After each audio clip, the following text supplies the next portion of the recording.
¿Qué tal? Buenas tardes, muy buenas tardes. Bienvenidos a una emisión más de Analistas de la Noticia a través de ICN, una nueva conciencia. Gracias por seguirnos, gracias por compartir, gracias por darle me gusta.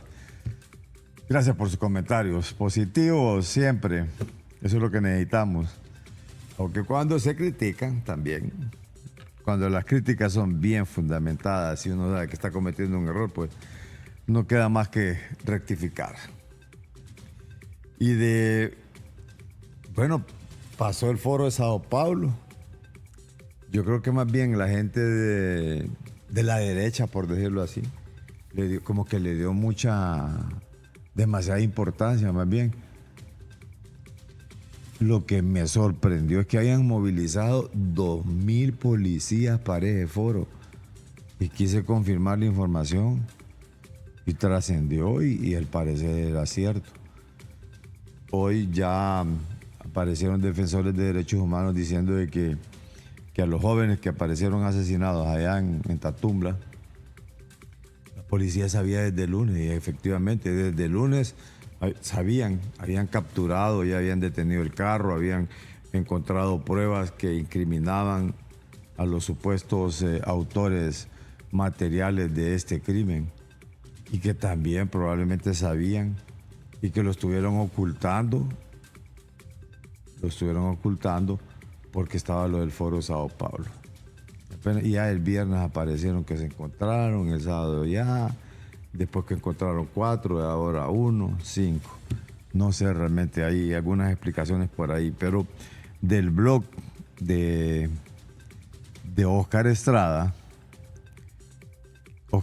señala: la peor de las fiestas, la celebración del 15 aniversario del golpe de Estado y el mito fundacional del Partido Libre resultó deslúcida, solitaria. No asistieron presidentes de Centroamérica ni figuras destacadas. La narrativa sobre el Ayrimán hondureño también fracasó. Libre se enfrenta a errores acumulados, despidos masivos y una pérdida de mensaje claro para las próximas elecciones, mientras la violencia y la inseguridad siguen afectando a Honduras. Y esto imagino que debe haber hecho una comparación con lo de la violencia y la criminalidad y la inseguridad en el país, mientras lo que se hizo fue celebrarse el 15 aniversario montando un foro de Sao Paulo, CELAC social, que al final también fue desautorizada la presidenta de la República por lo menos 10 países que conforman el CELAC. Sobre eso, precisamente, sobre ese foro, vamos a tener a Oscar Estrada, que después de, no sé, sufrió algunas transformaciones después de la sentencia de Juan Orlando Hernández. Y es que no decíamos antes, compadre, que no tienes un pelo de tonto, dice. No me toman el pelo tan fácilmente. De veras. Oscar, y es el nuevo Luca, ¿qué se debe? Mira, lo que pasa es que las mujeres tienen el privilegio de poder pintarse el pelo cuando quieren hacer esos cambios. Sí. Pero no le queda a uno más que raparse, porque luego el poco pelo que queda, ya no hay mucho que uno pueda hacer con él. Pero aquí estamos, Carlos, gracias por la invitación y vamos a compartir un poco, conversar sobre qué está pasando hoy en el país, ¿no? ¿Qué escenarios se abren después de este juicio? Yo supongo que eso es lo que vamos a hablar, ¿no? Al final. Claro, es que no sé si todavía empantanarnos en el juicio. Creo que es como seguir una narrativa como la de la narcodictadura, como seguir no sé qué es lo que va a pasar. Sabemos que hay cosas pendientes, ¿verdad, Oscar? Que está lo de Midencio Kelly, que pudiese llevar a nuevas capturas, a nuevas extradiciones. Hay varias cosas que están pendientes, pero lo del trofeo mayor creo que ya está finito. Sí, y aquí cuando digo lo que va a pasar es que sí, ahora, para el país, ¿no? O sea, y parte de eso también está en la nota que estabas dando lectura hoy, ¿no? Que el gobierno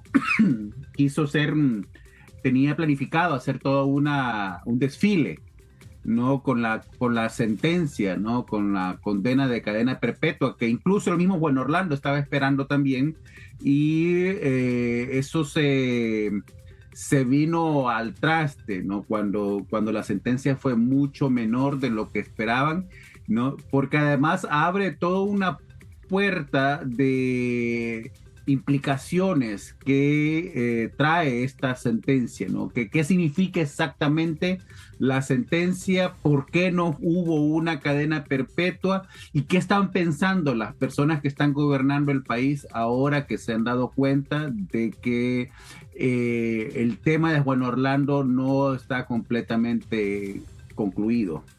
Y esto especialmente, ahí es donde Don May decía que por lo menos eran 3 cadenas, después que una cadena.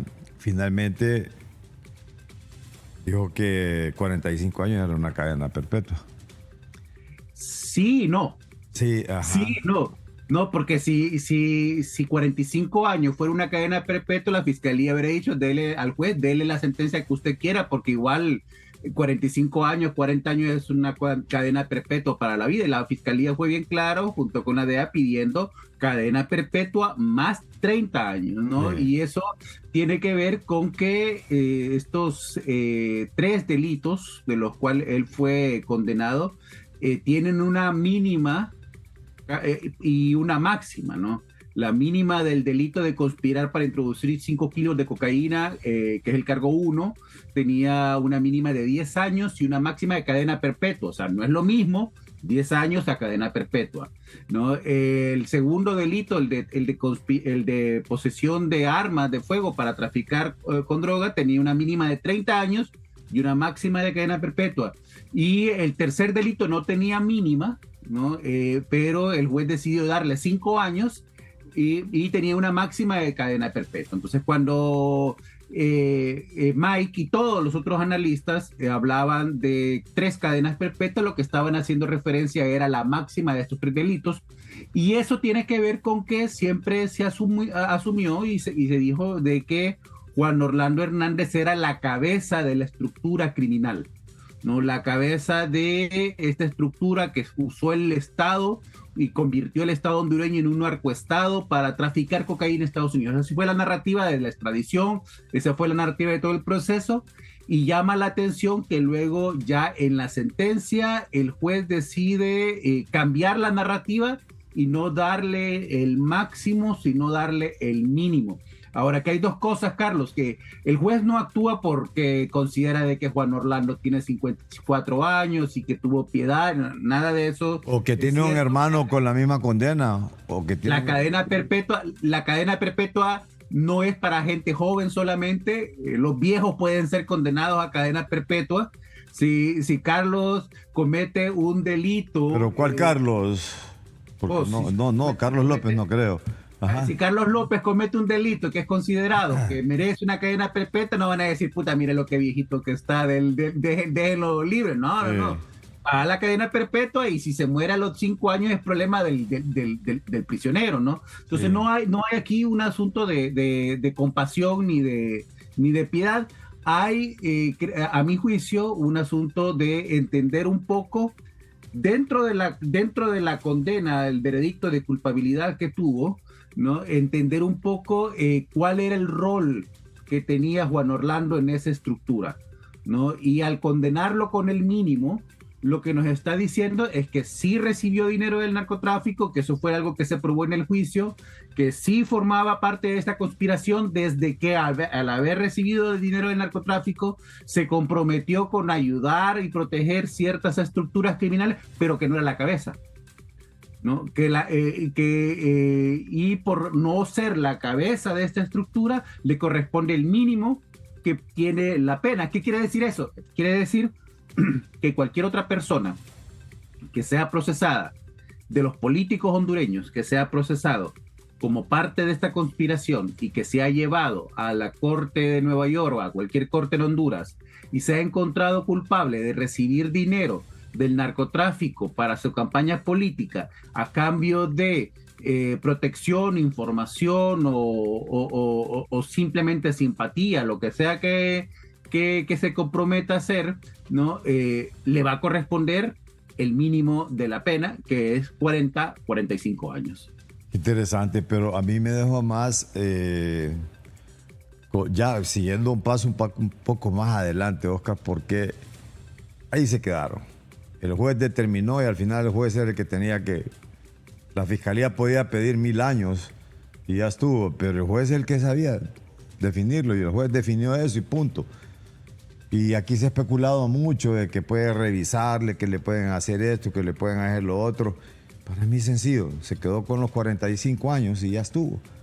Ahora, sí. ¿Qué es lo que pudiese venir? Es pura elucubración. O sea, ¿cuáles son las posibilidades que tenga? Eso es otra cosa. O sea, pero que están 40 años más 5, ahí está. Pero es que veámoslo, Carlos, que hubiera sido si hubiera sido solo un delito. Si hubiera sido solo el delito de narcotráfico, ¿no? Sabemos que él fue encontrado culpable de 3 delitos según la carga probatoria, según el proceso en el cual se le sometió. Pero digamos que solo hubiera sido imputado del delito de conspiración para traficar cocaína, sí, que tiene una mínima de 10 años y una máxima de cadena perpetua. A él él fue el condenado entonces a 10 años de cárcel por ese delito, no a cadena perpetua. Entonces hay una diferencia enorme entre el mínimo y el máximo ¿Qué me estás diciendo con esto, Oscar? Que le están dando una salida a la válvula. Definitivamente la cadena perpetua tiene mayores limitantes legales, ¿no? Incluso para recursos, para poder aplicar a recursos de reducción de condena, de buen comportamiento, incluso a nivel matemático. O sea, es más fácil comenzar a hablar de reducción de 1/3 de la pena cuando la pena es divisible por 3, ¿no? Cuando la pena no es divisible por 3, como es el caso de la cadena perpetua. O sea, no puedes reducir 1/3 de la pena de cadena perpetua porque ¿cuánto es eso? ¿No? Entonces, incluso muchas veces, cuando se pide revisión de la cadena perpetua, lo que hacen los jueces es bajarle la pena a 40 años. ¿No? Bajo este argumento que estás mencionando, Oscar, significa que sí hay probabilidades de Juan Orlando Hernández de cuestionar este proceso, de darle un seguimiento, o sea, tiene posibilidades reales. Sí. Sobre ¿Cuántas todo... posibilidades? Yo no me atrevo a hacer un cálculo matemático de cuánto implica en años estas posibilidades, ¿no? Pero sí las hay, independientemente de lo que resulte en el recurso de apelación. ¿Y eso es debido al tipo de sentencia? Es debido al tipo de sentencia, sí, ya que sea una sentencia de un número natural que puede ser 10, puede ser 40, ya puedes entonces hablar de que el buen comportamiento le reduce tanta proporción del número natural, ¿no? El caso de las cadenas perpetuas no puede entrar a una revisión del monto de la pena hasta después de pasados 30 años. Sí. Entonces, y sabemos que aquí hay un proceso de revisión de la pena que puede llegar por buen comportamiento a reducir entre 1/3 o la mitad según sea el delito y toda esa cuestión. Hay otras implicaciones y luego con las negociaciones él puede lograr otro tipo de condena independientemente del recurso de revisión que pueda poder poner después de terminado el recurso de apelación, de concluido el recurso de apelación. No hay recursos que él tiene que no hubiera tenido si la condena hubiera sido de cadena perpetua. Sí. Y entonces, ¿qué es lo que pasa? Volviendo el tema a donde comenzamos la discusión con el artículo de la fiesta esta, ¿qué es lo que sucede? Que la narrativa del narcoestado, de la narcodictadura, la narrativa de Juan Orlando Hernández como la cabeza de una estructura criminal se vuelve complicada de sostener cuando él está ahora colocado a nivel de otros políticos que han sido mencionados de haber recibido dinero, ¿no? Y sabemos aquí que en el juicio de Juan Orlando Hernández se mencionó a Pepe Lobo, se mencionó a Manuel Zelaya Rosales, se mencionó a Carlos Lobo, se mencionó a una cantidad de políticos, Carlos Zelaya, una cantidad de políticos que fueron mencionados dentro de este juicio de haber recibido financiamiento del narcotráfico, que están ahora al mismo nivel de Juan Orlando Hernández. Y eso es realmente un problema para el país y por eso estamos comenzando, y yo creo que va a ir cogiendo fuerza con el tiempo, a escuchar esta narrativa de que es hora de comenzar a discutir el auto acordado, el proceso de extradición, que los hondureños deben de ser capaces de juzgar a los hondureños, que todo esto, ¿no? Que estamos hablando. Incluso Berto Oliva la semana pasada también propuso devolver la soberanía sobre la base de Palmerola al Estado hondureño, algo que podemos estar de acuerdo, porque yo creo que que la base norteamericana no debería estar en Honduras, pero que entre en un espacio, un momento político bastante complicado para el país. Fíjate que esto me parece interesante y con lo que cierra también la sentencia del juez. Ya habíamos dicho que no nos íbamos a meter en esto, pero al final ya llevamos casi un segmento.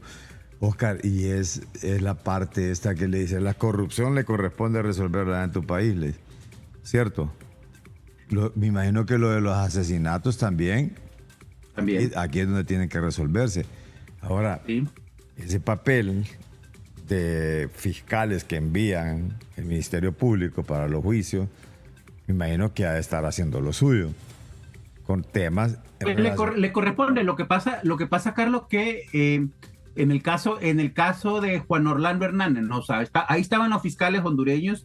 Ellos tomaron notas, ellos estaban muy atentos con lo que se estaba diciendo, lo que se estaba afirmando. Imagino que eso habrá abierto varias líneas de investigación en cuanto a eso, pero hay varios delitos electorales que podrían ser iniciados los recursos a partir de este juicio, ¿no? El financiamiento de campañas con capitales ilícitos es realmente un delito, ¿no? El lavado de activos también es un delito que se mencionaron en este juicio, pero luego cuando hablamos de hasta dónde puede llegar las Cortes hondureñas con la carga probatoria que se presentó en el juicio de Juan Orlando Hernández es bastante limitado, porque esos testimonios que sirvieron de prueba en la Corte de Estados Unidos no se sostienen en una corte hondureña, y los fiscales lo saben, ¿no? Entonces, el reto ahora de los fiscales hondureños es, con esos testimonios que se presentaron, cómo se podrían construir juicios, cómo se podrían construir procesos legales, fiscales en contra de Juan Orlando o de su círculo más cercano o de otros políticos que fueron mencionados, que dijimos anteriormente, ¿no? Ese es el reto ahora que tienen, porque con los testimonios, obviamente es un peso grande para poder arrancar una investigación, pero en una corte el juez no necesariamente lo va a aceptar, porque va a decir, bueno, sí, usted recibió dinero, $250,000, usted entregó $250,000 a Juan Orlando Hernández, pero ¿alguien lo vio? ¿No? Además, en el caso de la corte hondureña, Oscar Nájera no está en Estados Unidos para poder ser llamado como testigo para preguntarle si él estaba ahí, como dicen los cachiros, cuando le entregaron el dinero a Hilda Hernández, pero sí está en Honduras. Sí puede el fiscal ir y preguntarle a Oscar Nájera si estaba ahí, cuándo pudo haber ocurrido eso, y qué va a decir Oscar Nájera. Sí, yo estaba en el momento que dieron ese dinero a Hilda Hernández. Claro que no. Entonces, ¿dónde cae ese testimonio? Si los testigos van a negarlo o están muertos, que también es el caso, por ejemplo, de Juan Gómez, que ha sido uno de los testigos que siempre se menciona como el operador de David Leonel Rivera Maradiaga, que luego se supo que el mismo David Leonel mandó a matarlo allá por el 2015, ¿no? Entonces, ¿dónde quedan esos casos? No podrían sostenerse en la corte. Entonces, es más un espectáculo que se ha querido armar, que en la práctica lo que hace es debilitar precisamente el sistema de justicia, porque si vas a anunciar una investigación que no lleva a ningún lado, lo que queda es como mentiroso. Oscar, fíjese que, bueno, ahí me llama atención dos cosas. Y es que el trofeo definitivamente se convierte en Juan Orlando Hernández porque es una figura presidencial, que es un presidente, pues, ¿cierto? Así es. Pero que está al mismo nivel de los narcos que han estado testificando. O sea, porque igual los nombres que hiciste alusión están en iguales condiciones prácticamente, pues. Sí, porque al final dentro de la conspiración, ¿no? Obviamente, todos son... Yo veo que el juicio de Juan Orlando lo condenó y lo calificó en la posición de cómplice necesario, ¿no? Que sabemos que legalmente el cómplice necesario tiene el mismo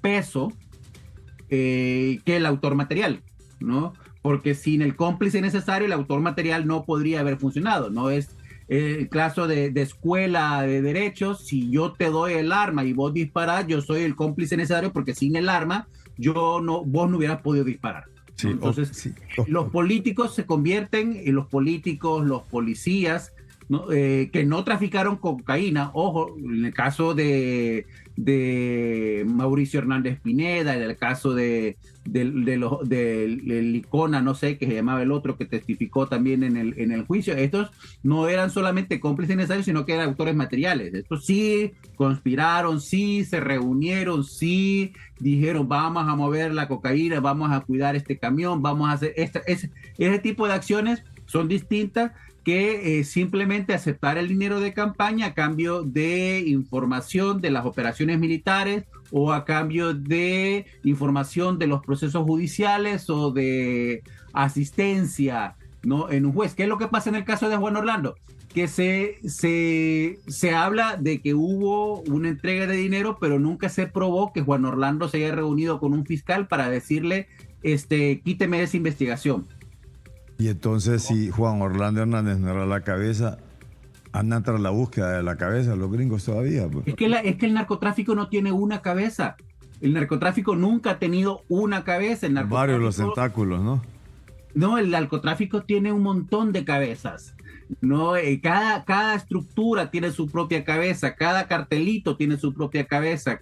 No, en el caso de Honduras, no, yo no creo que los Cachiros, que los Valle, que Wilter Blanco, que todos estos narcotraficantes que ya conocemos ahora de esa época hayan tenido a Juan Orlando de cabeza. No es ellos funcionaban con su propia lógica, ellos funcionaban con su propia dinámica, ellos tenían sus propios recursos y entre esos recursos estaban también el acceso a los políticos, a los militares, a los policías. Pero no es que los políticos, militares y policías estaban arriba de ellos. Ya, Oscar, y ya ir aterrizando un poco, ¿crees que haya perjudicado esa fiesta que tenía programado Libertad y Refundación, este tipo de sentencia Juan Orlando Hernández, paralelamente con la celebración de lo denominado el Foro de Sao Paulo aquí en la capital? Es que hubo varias cosas esa semana, la semana pasada, que realmente creo que sacudieron un poco el partido, ¿no? Obviamente hubo una preparación de hacer coincidir el Foro de Sao Paulo con el aniversario 15 del golpe de Estado para poder tener un respaldo internacional de la izquierda global, de la izquierda continental a lo menos, al gobierno de Xiomara Castro, ¿no? Si no lo hubieran montado en septiembre o lo hubieran montado en febrero, ¿qué diferencias había? ¿No? O sea, obviamente lo montan en la misma semana porque quieren que sirva como de escenario la llegada de estos personajes. Yo creo que, y lo hablo en el artículo, yo creo que de alguna forma sí se esperaba tener como lo que fue aquella conferencia de prensa, te recuerdas bien, ¿no?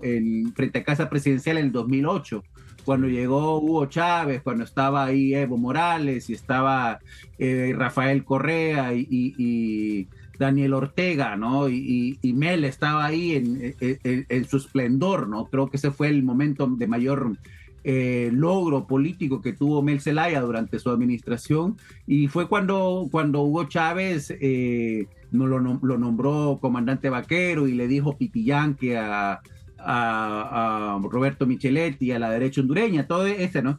Eso hubiera sido como el momento ideal para esta administración, tener ese respaldo de la izquierda, tener la presencia continental de la izquierda levantando pues el brazo del gobierno de Honduras y apoyando moralmente. Eso no se logró. Sí, y esto lo estoy entresacando de lo que has publicado en tu blog. Dice, lo que debió ser una muestra de fuerza, una celebración opulenta del 15º aniversario del golpe de esta origen del Frente Nacional de Resistencia Popular y mito fundacional del Partido Libre, terminó siendo una fiesta desabrida, con banderas desteñidas y consignas descoloridas que mostraron la profunda soledad del partido en el gobierno. No llegaron al país los presidentes de Centroamérica para sumarse a la fiesta de la izquierda hondureña, como buscaba hacer al montar la cumbre del SICA en las mismas fechas, en el mismo lugar. Manuel Zelaya llegó a reunir a la OEA en San Pedro Sula en las vísperas del golpe de Estado en el 2009, cuando quería mostrar fuerza. No llegaron siquiera los pesos pesados del Foro de Sao Paulo para llenar la tribuna de próceres continentales, como en aquel recordado evento frente a Casa Presidencial cuando nos visitaron Ortega, Correa, Evo Morales y Hugo Chávez. Nombraron a Mel Zelaya comandante vaquero y gritó Pitiyanques a la derecha, encabezada por entonces Roberto Micheletti. Exactamente lo que has publicado. No, y yo creo que, y aquí viene el análisis de por qué no se logró esa fiesta, ¿no? ¿Qué es?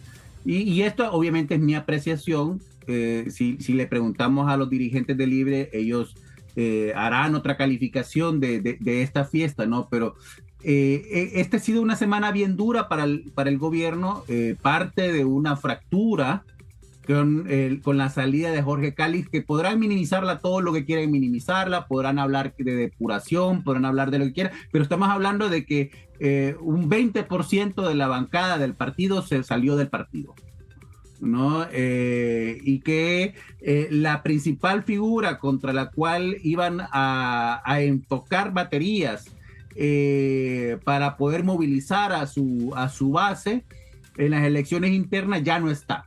O sea, ahora ¿contra quién va a participar Rixi Moncada? No tiene nadie. Entonces lo que tiene que ahora Rixi Moncada es que tiene que redefinir su discurso, y es un discurso en defensa del gobierno, pero también ha intentado como desmarcarse un poco del gobierno, pero no puede porque es la candidata del partido de gobierno, ahora sin oposición. Entonces lo que hace es volver a una base de izquierda, como es el Foro de Sao Paulo, ¿no? Este fue su espacio, su arena para poder establecer cuál es su agenda, pero lo hace en un ambiente deslúcido. O sea, yo recuerdo las asambleas que teníamos del Frente Nacional de Resistencia Popular, ahí precisamente en el Central Vicente Cáceres, ¿no?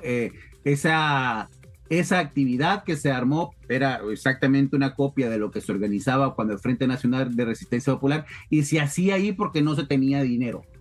Se hacía ahí porque era el único espacio donde se podía organizar con el poco presupuesto que se tenía para poder organizarlo. No se llenaba de gente en movimiento social que en este evento no estuvo presente.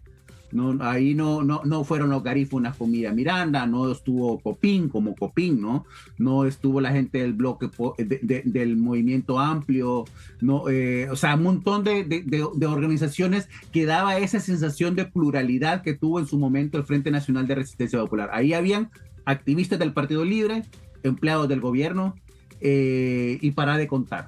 Entonces, lo que muestra es que el partido, lejos de sumar a aliados desde que llegó al poder, ha ido restándolos, ¿no? Primero se separó de Salvador Narrala, ahora ya vino la fractura que la anunciamos desde el 2022, cuando se dio la crisis del Congreso Nacional. Ya ahora sí se consolidó la separación de este sector más liberal del partido de gobierno, y esto es tenés el grupo de izquierda radical, ¿no? El grupo que lo componen Los Necios, Gerardo Torres, Gilberto Ríos, todos estos sectores que hablan de depuración, pero es que este es un sector que viene de una izquierda comunista mucho más dura, ¿no? Y que siempre ha tenido cierto conflicto con cierto sector liberal, ¿no? Quedan liberales todavía en el Partido Libre, tenés a Carlos Eduardo Reina, tenés a varios otros sectores que los aglutina más el melismo. Pero hay un sector liberal que ya se fue, ¿no? Que ahora volvió al Partido Liberal, ¿no? Y que lejos de buscar quitarle ese apoyo, lo que están haciendo es despidiendo a los calixtos. ¿Y a dónde se van a ir los calixtos? Si no al Partido Liberal, entonces, sino a la base de Jorge Cali. Entonces, ese divorcio, esa desconexión del movimiento social, de los distintos aliados que pudo en algún momento haber tenido, es lo que se vio ahora en esta celebración del 15 aniversario del golpe de Estado, ¿no? Una celebración completamente desconectada de la población, ¿no? El ciudadano normal, la gente en la peatonal no tenía ningún evento, ninguna conexión con este evento. Y luego venimos y toca ahora analizar qué es lo que la derecha pretende hacer con esta marcha del Ejército Ciudadano, ¿no? Que yo creo que más bien le dio una presencia mediática al Foro de Sao Paulo que sin esa marcha no hubiera existido, ¿no? Entonces es como que se están retroalimentando los dos lados, pero los dos lados están desconectados de la realidad. Sí, porque más fue lo de la marcha dándole fuerza al Foro de Sao Paulo que el mismo foro como tal, pues es decir, donde 10 países desautorizan también lo del comunicado de Tegucigalpa, que vamos a entrar a eso, y también me gustaría ver cómo interpretas la intervención de la canciller mexicana, canciller en funciones mexicana, en esto del apoyo, pero dame unos momentos, después de esta breve pausa, vamos a colocar esta cita y luego me comentas un poco qué estarían pensando si viene otro embajador y diría lo mismo sobre un candidato de oposición. Al retorno. Bien, retomamos ese interesante diálogo y análisis que nos hace don Oscar Estrada sobre, habíamos dicho que no íbamos a hablar de Job, pero al final de cuentas esto una cosa conlleva a otra, ¿no? Es decir, el arrimán, o sea, como aquella cosa, la cosa malvada sobre la tierra. El arrimán hondureño, me imagino que se refería a Juan Orlando Hernández en su blog, pero que como que esto le iba a dar fuerza a la celebración del 15º aniversario del golpe de Estado, y parece que no les ha salido como tal. Oscar, vamos a insertar la declaración de la participación, la disertación, como querrás, y no sé si el Instituto Central se buscó, como decir, hacer remembranza de que era algo bonito, que era algo que le daba color y que le daba porque no tenían dinero, pero no sé si es que esto lo trajeron como nostalgia para poder recuperar todo esa simpatía que se ha ido perdiendo porque ha habido desgaste sin duda alguna.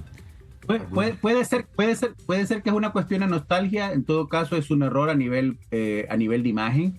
No, porque en el momento político que está enfrentando el gobierno y de cara a las elecciones del próximo año, o sea, el próximo año el próximo aniversario ya va a ser en medio del proceso electoral. No sí. Tiene otra dinámica completamente. Este era el momento en el cual el gobierno y el Partido Libre tenía que mostrar un apoyo popular, tenía que mostrar un respaldo del movimiento social, un respaldo de los distintos aliados que tenía a nivel nacional e internacional de cara a una continuación del proyecto político. Y eso no ocurrió. Entonces no funciona aquí el discurso de porque nostálgicamente éramos 4 pelones, vamos a hacer 4 pelones otra vez. Bueno, aquí hay uno ya, ¿no? Pero faltarían 3 más. Vamos a hacerlo de la misma manera en el aniversario. Eso no funcionó, Carlos. Ahora vamos a escuchar y ver a la canciller mexicana, canciller en funciones, que estuvo en una actividad puramente política de un partido aquí en nuestro país. Obrador inició hace 6 años un profundo proceso de transformación, de refundación de México en contra del modelo neoliberal. Y eso es lo que yo veo en Honduras hoy. Veo un proceso de refundación, de construcción, de esperanza. Son ustedes un faro. Rixi, a continuar, ¿eh? Vamos. Rixi. Bien. Rixi, a continuar. ¿Qué tal si hubiera sido otro embajador diciendo a otro candidato, dándole este mismo tipo de situaciones?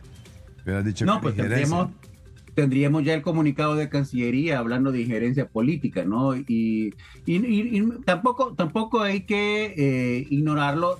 Los embajadores tienen simpatías políticas, ¿no? Que también dependen un poco de la línea política de sus gobiernos, ¿no? Ellos expresan en público y a veces en privado y a veces en público también su simpatía con uno u otro candidato según de dónde vienen ellos en sus países, ¿no?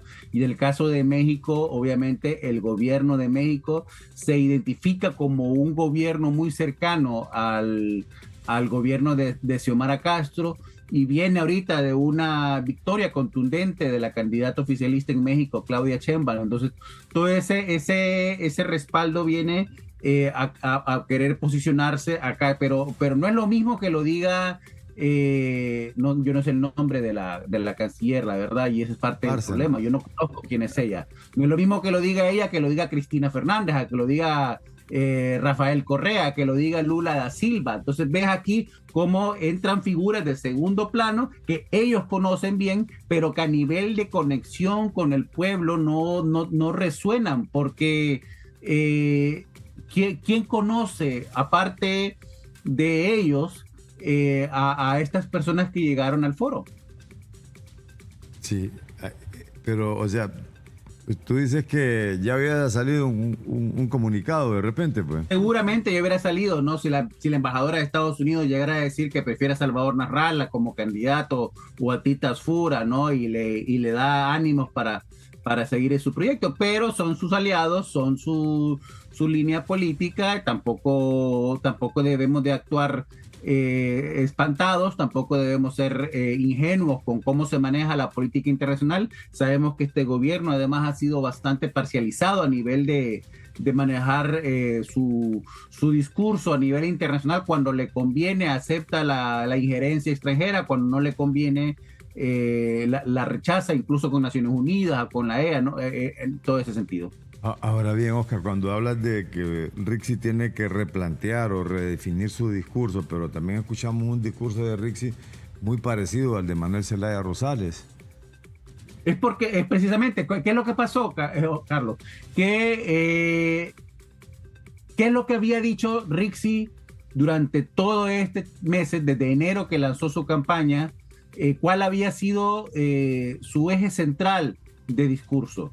Un ataque permanente en contra de Calix, ¿no? Era un ataque contra el traidor, contra los infiltrados, contra todos los calificativos que ella podía utilizar. Ya no puede usar ese discurso, porque este no es un discurso de campaña electoral, ¿no? Este no es un discurso de elecciones generales, quise decir, ¿no? Este es un discurso de elecciones primarias. Pero ¿qué va a hacer? Atacar a Racel Tomé, que está en el 2% de las encuestas. No puede. El 1 creo que sale más bien. Sí, entonces, ¿qué es lo que hace? Ya se está montando directamente en un discurso de proceso de elecciones generales, está tirando las cartas porque no tiene nada más con qué movilizar a su base, pero si tiene ya garantizado la victoria, ¿por qué va a ir a votar la gente por ella? ¿Qué razones tiene el militante convencido de Libre para levantarse en la mañana del día de las elecciones, que no sé ahorita la fecha que es en marzo, para votar por Rixi Moncada si tiene garantizado el triunfo? Si no tiene competencia. Ellos necesitaban tener ese contraste para poder decir, movilícese a las elecciones porque si no vota por nosotros va a ganar Calix, ¿no? Pero ya no tienen ese. Entonces, eso lo que le afecta al partido es necesita ahora movilizar la base para ir a las elecciones generales, por una cuestión, para ir a las elecciones internas, primarias, pero reflejando un discurso de elecciones generales que no necesariamente es el momento y no necesariamente es la coyuntura. Partido Libre es un partido que se compone de muchas fuerzas, de muchos tipos de pensamientos políticos. Hay un sector muy radical de izquierda, acá también, ¿no? Comunista, trotskista, algunos anarquistas incluso que todavía están por ahí, pero también hay un sector de derecha del partido, ¿no? También hay un sector más conservador que está aglutinado alrededor de la figura del caudillo, del melismo, ¿no? Del reinismo y todos estos sectores. Yo no sé si estos sectores van a movilizarse para las elecciones primarias con el discurso de Rixi Moncada. Ese es el problema que ahora tiene el Partido Libre. O sea, no lo es tan fácil para Libertad y Refundación. Por otro lado, es que la victoria de Rixi está garantizada. Eso no, la victoria de Rixi como candidata. No va a participar con nadie más, pues. No hay nadie más, ¿no? Eso está garantizado, pero ellos necesitan en las elecciones primarias llevar más electores que las elecciones primarias del 2020, ¿no?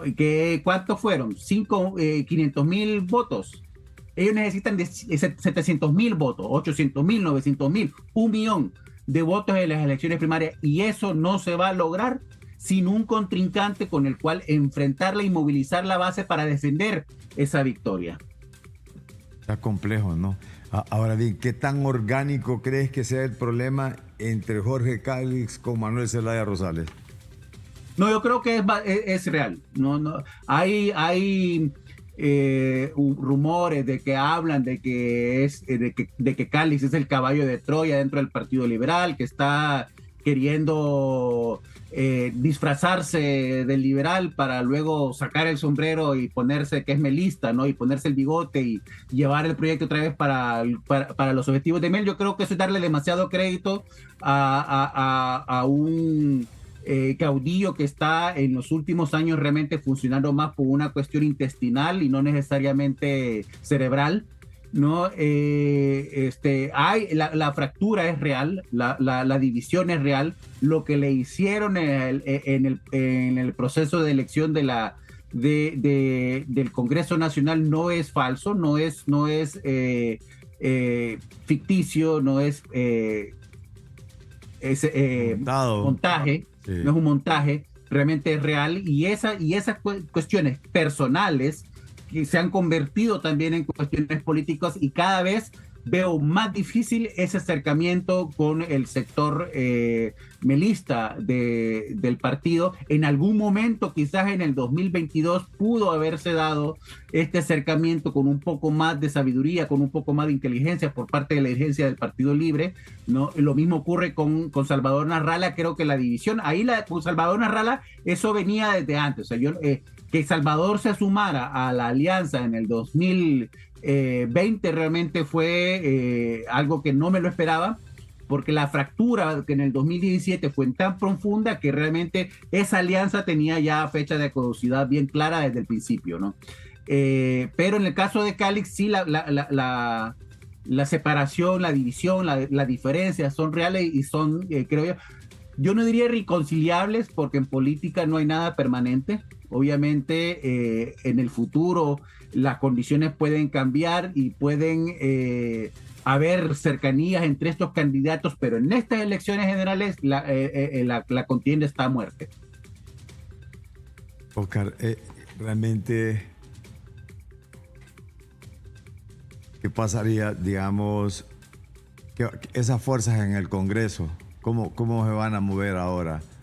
Si realmente se requería para aprobar que la ley tributaria, las reformas al Consejo de Defensa y Seguridad, hay muchas cosas de tema de país que están pendientes por ahí. Yo creo que el Congreso va a estar paralizado. Creo que el Congreso se va a paralizar.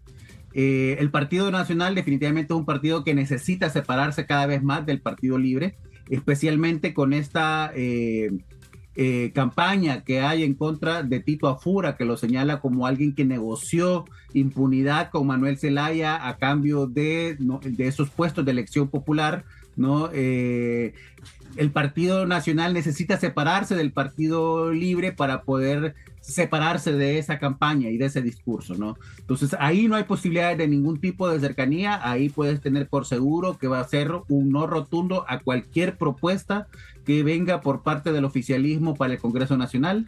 En el caso del Partido Liberal, ahí todavía tenés cierto espacio de maniobra, pero que se vuelve más difícil, por ejemplo, que los calixtos vayan a apoyar ahora a su antiguo partido, a su antigua casa, el Partido Libre, sin estar recibiendo nada para su conveniencia política en este momento. Entonces, yo veo sumamente difícil la navegación ahora en el Congreso Nacional para aprobar cualquier cosa. Sabemos además que el señor Luis Redondo es cualquier cosa menos un negociador, cualquier cosa menos un conciliador, y esa diferencia está cada vez más marcada, y hace pues que básicamente podamos decir que va a haber una parálisis del Congreso Nacional para los próximos 18 meses. Ahora, ¿cómo pueden interpretarse, digamos, vamos a ver si insertamos este comunicado,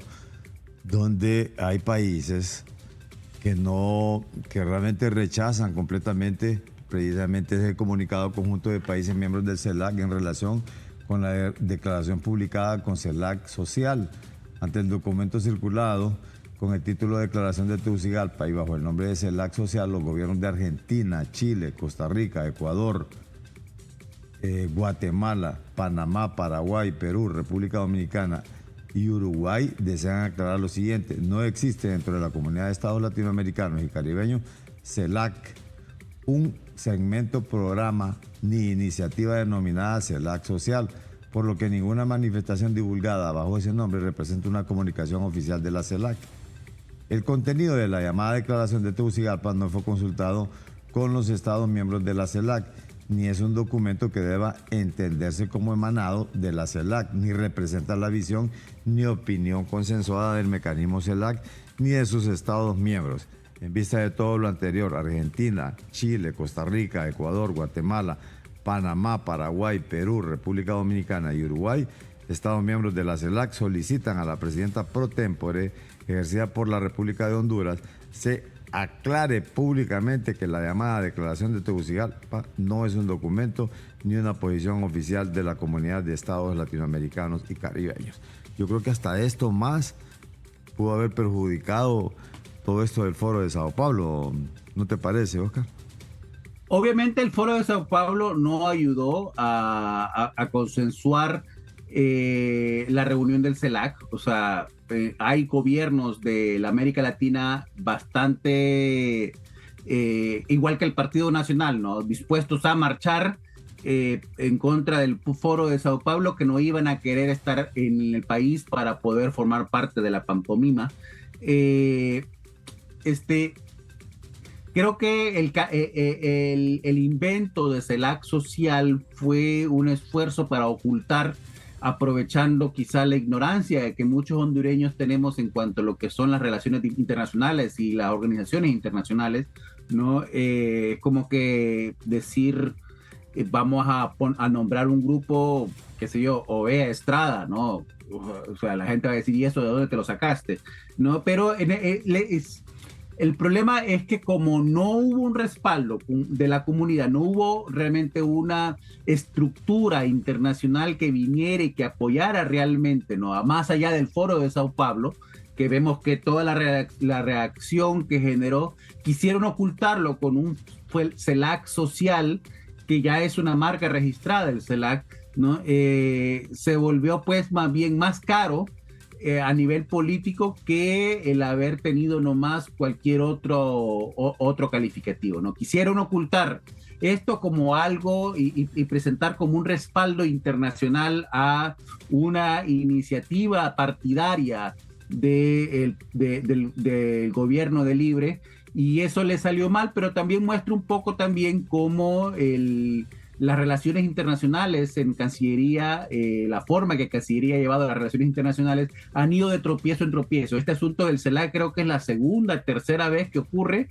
¿no? Y han ocurrido otros llamados de atención a nivel de política internacional, la manipulación antojadiza que se está haciendo de las marcas y de los comunicados realmente termina causando más un daño que un beneficio. Yo creo que perfectamente pueden haber salido con inventarlo foro, qué sé yo, declaración de Tegucigalpa, del movimiento social o de la gente que fue a la reunión del Foro de Sao Paulo, cualquier otro calificativo. No era necesario meter CELAC en la firma de ese acuerdo se hace con un intento de darle una proyección internacional que termina siendo más caro, porque luego salen los 10 cancilleres a decir que eso no existe y que se lo están inventando, y eso es a nivel de imagen peor que haberlo sacado sin firma. Ahora bien, ahí estamos, dejamos la pregunta ahí. ¿Qué nos deja el Foro de Sao Paulo para nuestro país, Oscar? El Foro de Sao Paulo sirvió como excusa para el Partido Nacional para movilizar su base. ¿No? El Partido Nacional no hubiera podido movilizar esta gente, no sé cuánta fue la que hubo. Pero no fue el Partido Nacional que organizó el foro de Sao Paulo. O sea, no, sí pero lo aprovechó de coyuntura para agrupar su para gente. Movilizar su base, sí, para movilizar su base que no hubiera tenido. Sabemos que necesita, especialmente después de lo que fue la condena de la sentencia de Juan Orlando Hernández de esa semana, necesitaba movilizar algo en la base, ¿no? Porque yo hice la vez pasada, en esta semana hice como un análisis de la figura, no política, y pude ver cómo cada candidato ha tenido como su espacio, tuvo esta semana su espacio para poder salir en la escena pública. Comienza la semana con Calix y con su separación del partido y su ingreso al Partido Liberal, y toda la Cámara que agarró domingo, lunes hasta martes, ¿no? Luego viene Ana García y toda la Cámara que capta el día miércoles, todavía hasta jueves, con la sentencia del esposo, ¿no? Otra candidata presidencial. Luego viene Rixi Moncada y toda la Cámara que ella agarra también con el tema del Foro de Sao Paulo y el aniversario del golpe de Estado. Otra vez la Cámara para ella, ¿no? Los otros candidatos quedan a un lado. Y después viene Tito Afura con esta marcha bajo la lluvia, ¿no? Y toda la Cámara que agarra movilizando la base del Partido Nacional en reacción al Foro de Sao Paulo, pero realmente es una muestra de fuerza del Partido Nacional en contra del Partido Libre, ¿no? Entonces están los 4 candidatos. El único que no logró realmente mostrar fuerza esta semana o mostrar presencia esta semana es Salvador Narrala. Apareció en la Feria Juniana en San Pedro Sula bailando, pero realmente no tuvo mayor presencia mediática. Yo creo que ahí tiene que evaluar Salvador. ¿Por qué? Porque en la forma que se está manejando las campañas, cada candidato tiene que buscar la forma de aparecer en los medios por lo menos una vez a la semana. Pero para el país no le deja nada.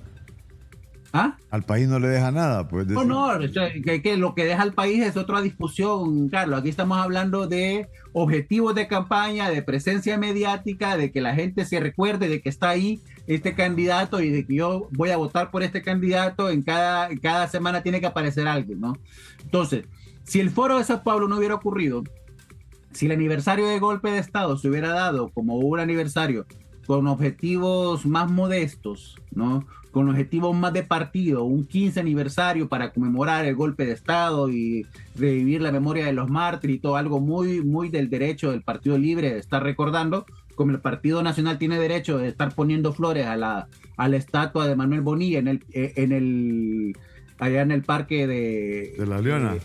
De La Leona, ¿no? Ese es su derecho como partido. El Partido Liberal hace sus propios eventos de conmemorativos también. Este aniversario del golpe de Estado es el mito fundacional del Partido Libre, ¿no? Entonces tienen derecho de hacer toda su celebración con toda la fanfarria que quieran hacerlo.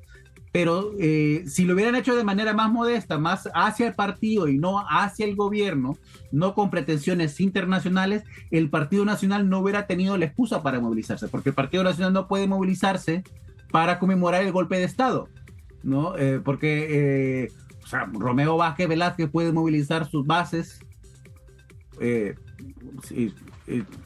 para celebrar el golpe de Estado si quiere, no sé cuántos tendrá de base el Romeo Vázquez Velázquez, pero no el Partido Nacional. Entonces el Foro de Sao Paulo le dio la excusa al Partido Nacional para movilizar a su gente y mostrar su músculo político. Esto fue todo lo que ocurrió. Al final creo yo que el Partido Nacional ganó más con el Foro de Sao Paulo que el Partido Libre. Ya. ¿Y los gastos? ¿Quién se los llevó? Para eso están otras instancias del país que tendría que estar investigando quién paga todas esas facturas, ¿no? ¿Quién paga todas esas cuentas? Esa es otra discusión a nivel de política limpia, a nivel de lavado de activos, qué sé yo, ¿no? Eso es algo que tiene que estar pendiente las autoridades de quién está pagando todas estas acciones. Oscar, ¿y cómo ves la situación desde el Partido Liberal ahora que luego regresa a Calix, pero que también Narrala está buscando ser la cabeza del partido?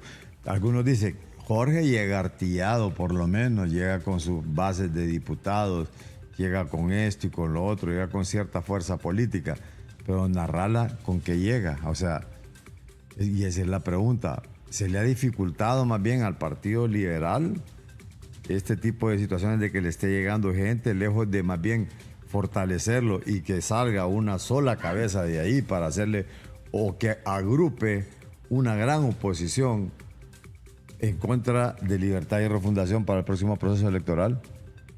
No, mira, es que creo yo que aquí viene lo mismo que decíamos de Rixi Moncada.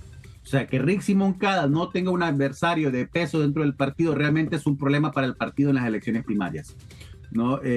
Porque entonces lo único que se va a pelear son los puestos de diputados. Ya va ahí se va a ver una pelea bastante sucia además.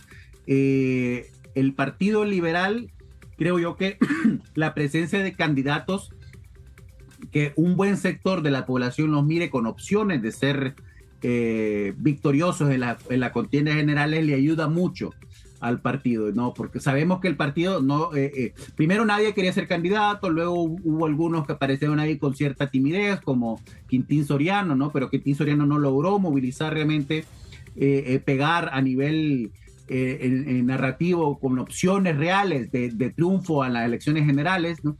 Tener ahora candidatos le ayuda mucho a movilizarse, especialmente si estos candidatos traen, como en el caso de Calix, traen su base que se la está robando del Partido Libre y en algunos casos el Partido Libre se las está mandando de regreso, casi se está regalando otra vez, ¿no? Por esta ingenuidad, esta miopía política que está manejando el gobierno actualmente, no está dándole fuerza, dándole oxígeno a Calix. A Calix necesita un adversario como Salvador Narrala, ¿no? Un adversario que le permita movilizar su base para garantizar su triunfo electoral. Porque si se va solo, va a ocurrirle lo mismo que le va a pasar a Rixi Moncada. Van a ser elecciones primarias para decidir candidatos a diputados, candidatos a alcaldes y no necesariamente candidatos presidenciales. El problema para Salvador es que si él está sumándose al partido pensando que el partido le va a prestar las estructuras, ¿no? Está equivocado. Eso no va a ocurrir. Calix está llegando con 10 diputados, cada diputado tiene una estructura departamental, en teoría, ¿no? Cada diputado tiene una estructura que va a aportar al partido gente con experiencia, gente con conocimiento. Salvador Narrala debió haberse quedado del Partido Salvador de Honduras, debió haber fortalecido su estructura política dentro de Salvador de Honduras, porque además es el segundo partido que abandona, es el segundo partido que pierde, ¿no? Y la sospecha de los liberales de hacerse Salvador Narrala con la candidatura del Partido Liberal, ¿no?, a las elecciones generales va a tener el mismo destino que los otros dos partidos que ya tuvo Salvador Narrala, donde cuando le conviene ya los deja tirados, es un problema. Es un problema. Él tenía que haberse quedado peleando con su base, con su gente, con sus diputados en su partido. Entonces, que entra ahora al Partido Liberal, yo creo que le sirve a Calix, pero creo que no le sirve a Salvador Narrala y definitivamente le sirve al Partido Liberal independientemente de cuál sea el destino de Narrala en las elecciones primarias. Se le dificulta un poco más a Libre toda la situación, ¿no? Bueno, en este momento no. El problema es que Rixi va a tener entonces que estar haciendo campaña con el discurso de las elecciones generales, de las elecciones primarias, ¿no? Reflejando su discurso en contra del Partido Liberal, en contra del Partido Nacional, en contra de la narcodictadura, y yo creo que a nivel interno eso no es el momento para poder tener ese tipo de discurso. Ellos tienen que tener un discurso casi de activar su propia base con su en reacción al contrincante. Creo que el Partido Nacional, por ejemplo, en este momento está teniendo un proceso bastante sano y hay 3, 4 candidatos que podemos identificar. Tenemos a Tito, tenemos a Urbizo, tenemos a Ana García y tenemos a Jorge Zelaya. Y esa activación, cada candidato tiene que movilizar su base, tiene que construir su plataforma. Eso ayuda a un partido político en sus elecciones primarias.